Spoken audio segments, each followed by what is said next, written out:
Hello traders, the title of the video is how to use multiple Elliott wave counts to time the financial markets. Alright, so we are talking about multiple Elliott wave counts. So you have performed an Elliott wave count, an Elliott wave analysis. Alright, and then you look at the chart again and you perform another Elliott wave analysis that is a little bit different from the first one. Okay, and then maybe you perform the third Elliott wave analysis, all right, because you want to compare, okay, multiple Elliott wave analysis when there is no Elliott wave violation. All right, how do you use a multiple Elliott wave count to time the financial market more accurately? All right, you want to know. So if you are an Elliott wave trader, you will come to a point where you will count Elliott wave. You will be satisfied with that wave count, but you will have the urge to perform another Elliott wave count, maybe even a third Elliott wave count, and you are satisfied with all those wave counts. Okay, how do you use those multiple Elliott wave counts? All right.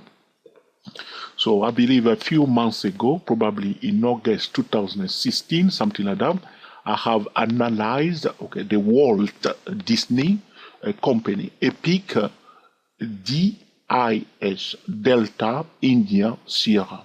It's an American stock that belongs to the Dow 30 index, all right? So my wave count was, this is the first wave of a higher degree, and my second wave of a higher degree is a complex second wave that has ended here. This is my second wave of a higher degree, and as you can see, the line that I draw here, we were somewhere here. I was saying that we are now in the third Elliott wave of a higher degree, expecting the fourth wave of a higher degree, followed by the fifth wave of a higher degree. Attention to the black numbers, all right? Okay. And at that point in time, we were saying that the third wave of a higher degree has been subdivided into 5 minor waves. Attention to the red numbers, 1, 2, 3, 4, 5, all right? So everything was good, everything was fine, and it looks good, yes or no? There was no Elliott wave violation, and now the question is, all right, should we go ahead with that Elliott wave count alone, or should we perform another Elliott wave count looking at the chart from different angles, all right?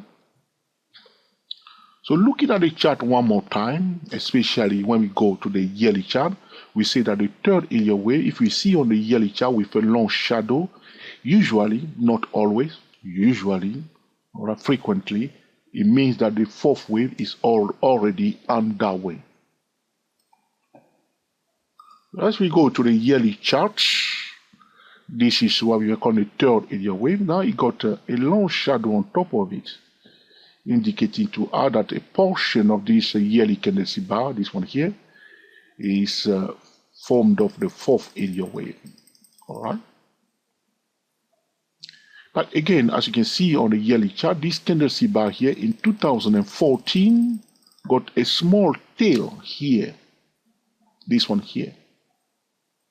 Will that small tail in 2004, remember the year 2014, will that small tail form instead, all right, the fourth wave of a higher degree? That is the question that I'm asking now. The reason why I'm asking that question relating to that tail of that candlestick bar of 2014 is because if we go back to the monthly chart, you can see that the price, though we are calling this the third wave of a higher degree, the price came down 1, 2, 3 from a double bottom chart pattern here, and now it went up 1, it's coming back second, will it go up 3? So we'll be thinking that in fact the end of the third the end of the real fifth wave is here for the higher degree. Suppose the end of the real fifth wave is here, where is the real fourth wave? Right, so we go back to that 2014, this section here, this is the 2014. So we'll be saying that the fourth wave of a higher degree is here. All right, and the end of the third wave of a higher degree will be right here. So we'll say, all right,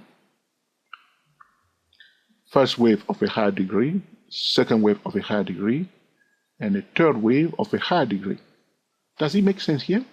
Now, the question we want to ask is to examine, okay, the structure of the move from here to here. But our third Elliott wave of a higher degree in that case will be from here, or maybe from here, all the way up here, followed by the fourth wave of a higher degree, which will be the tail of that candlestick bar of 2014, followed by the fifth wave of a higher degree. Now we will be talking about a corrective wave. So that's another wave count. Then we are thinking again, all right, let's look at it again from different angle. All right. So we say, all right, George. No. Let's look at it again from a different angle. All right. Then we say, all right, George. This is the end of the third wave of a higher degree, and this is the end of the fourth wave of a higher degree. In fact, the fifth wave has ended here. As you were expecting, this is a fifth wave that has failed to go above the high of the third Elliott wave. So if we have a fifth wave that did not go above the high of the third wave, we have what we call the Elliott wave truncation or the Elliott wave failure. So the question is this, all right, an Elliott wave failure or an Elliott wave truncation? Now this section here, is this the beginning of the correction? So as you can see, we have performed multiple Elliott wave counts. Now how do we use, the multiple Elliott wave count? Very simple. You need to take them all into consideration. You need to make decision accordingly to those multiple wave counts. So you'll be saying, all right, if the first wave count is correct, then we'll expect this. So you have one expectation for attached, so to speak, one expectation attached to each wave count. So instead of having one expectation only or one Elliott wave forecast, you will have instead multiple Elliott wave forecasts. All right, it's like saying plan A, plan B, and plan C. Instead of having only plan A, you have plan A, plan B, and plan C. So you are very flexible, and you are waiting for 3 scenarios or 4 scenarios, depending on the number of wave count that you have performed. So some traders may say, George, I never heard about that. Either you get it right accurately or you do not. You are just making this thing up now, and it doesn't make any sense at all. I will say to you, probably you are a new Elliott wave trader, a beginner. Even an experienced trader sometimes will come across that, especially if you put like a 5 or 6 or more Elliott wave analysts in the same room, and you give them the same chart. Do not expect to have the same forecast. You will have a different forecast because of different view or different angles Elliott wave count. All right. So this is how you will use a multiple Elliott wave count. So the reason why I'm recording this video today is to show traders when it comes to the nitty-gritty of Elliott wave count, the practical Elliott wave count, those are the challenges that traders are facing. Sometimes professional Elliott wave traders do not talk about this in open places, but those discussions are taking place behind the scene when one look at the chart and say, well, or you may even be satisfied with the wave count, quite happy with the first wave count, but you have again that urge okay, to look at it again from a different angle. Have you ever experienced that?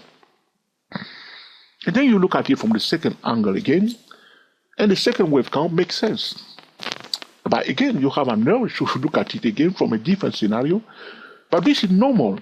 In fact, I recommend that because you are not taking a one viewpoint, but you are using a multiple viewpoint, okay, to understand the language of the price. And not only that, you are preparing yourself for the eventuality. Can we use that word in English, or is it a French word?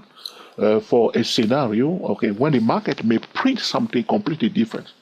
The reason why I'm saying this again, for traders that are purchasing, all right, Elliott Wave services out there, do not be so quick, okay, to criticize those who are giving those services, because, in fact, I have a great respect to Elliott Wave traders that are selling, all right, their services to forecast the market, because it's quite challenging.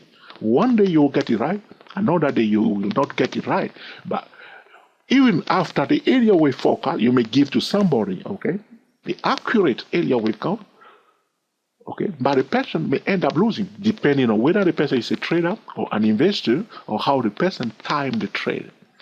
All right, but your Elliott Wave forecast is perfectly okay, but the person will end up losing. Now the question is, how did that person handle the Elliott Wave count? All right, so those are the things. So especially if you are one of those people who provide those services, all right, I do not. I give everything for free. All right. So you perform multiple Elliott Wave count, you look at it from different angles, you are thinking, okay, which one should I provide to my client? So you provide only one. You're not going to provide three. You're going to provide only one. But you know very well that another scenario may happen. But if you yourself, you are using the Elliott Wave principle in the financial market, or to time the financial market, you will, okay, try to use, okay, a multiple Elliott Wave count. So this is the scenario that I faced today. And as I said to trader, if you come to that situation, all right, and maybe you do not know exactly what to do, go back to the price action. Draw the trend line, draw the horizontal key support and resistance level, all right, draw the channel, use market geometry, and trade on the edge of key levels without violating the market pattern. Okay? So suppose, my friend, that the real fifth wave has ended here. So let's take that scenario, that the real fifth wave has ended here, that a correction has begun. So we'll say 1, 2, 3. So usually, personally, myself, when I see a double bottom like this, okay, I cover it. I talked about this before, I share this. I just say 1, 2, 3, double bottom, validation of support level. So for me, I ignore that session for now, and then I say 1. Now this one is 1, 2, 3. What are we expecting? Is it going to bounce up here? So this is where the price action come in. So at this junction, or we'll say to traders, prior to bullish signal above 10218, and prior to bearish signal below that level, because the price did a turnaround here. People did buy in the zone, it bounced up, and now again we are at that point in time. Even if your wave count, you are not satisfied with it, that will be a reasonable, okay, decision to make, looking for, okay, bullish trend setup above 10218, and prior to bearish signal above it. All right. So the challenge, that this is what I was saying to you, because the price is going up or down, and the wave count is dynamic, one step at a time. So with the information that we have, we can play with that and perform multiple wave count and be ready for different forecasts. Because the bottom line is that we do not want to lose. That's it. All right, so this will conclude our discussion today, all right, about how to use a multiple Elliott Wave count to time the financial market. If you have any question or suggestion, all right, feel free to put in the comment section. And in due course, I will be recording another video to answer your specific question. If you find this video truly useful, personally, all right, give us the signal, thumbs up. If you dislike it, all right, give us the signal, thumbs down. If you truly find it that this is an essential tutorial, feel free to share with your friend on Reddit, Google+, Facebook, and Twitter. Until the next time, enjoy yourself and be very happy. We are the TSTW24 traders, talking about how to use the multiple Elliott Wave count to time the financial market. As you can see, I keep this video very short, around 20 minutes. As you see, it's even not 15 minutes. So some video will be long, some video will be short. Okay, a trader did suggested that it will be good to break some video down in bit by bit. Those are what we call series of video. We will do those type of video, series of video. Some video will be 50 minutes or more because of what YouTube like, the retention of traders. Now, if you look on our channel, the average time that people spend on our video is like a 4 or 5 minutes. Not very good for our channel. So we need to have some video that are long to increase the view retention period. All right. So if you have a video for 50 minutes, people are more likely to watch it for 10 minutes, increasing the retention time of that video. So there are a lot of things we are doing, taking into consideration the traders, taking into consideration the Google algorithm, the YouTube, and how much time people spend on YouTube. I understand. Sometimes traders do not have time. If the video is a 5 minutes, they will quickly watch it and go, all right? Or they are looking for information, they want to get it very fast. I understand. Some video will be short, some video will be long, some video will be breakdown in bit by bit. So together, we'll make this channel a great channel. Enough of my blah, blah, blah. Happy trading to you all, and speak to you as soon.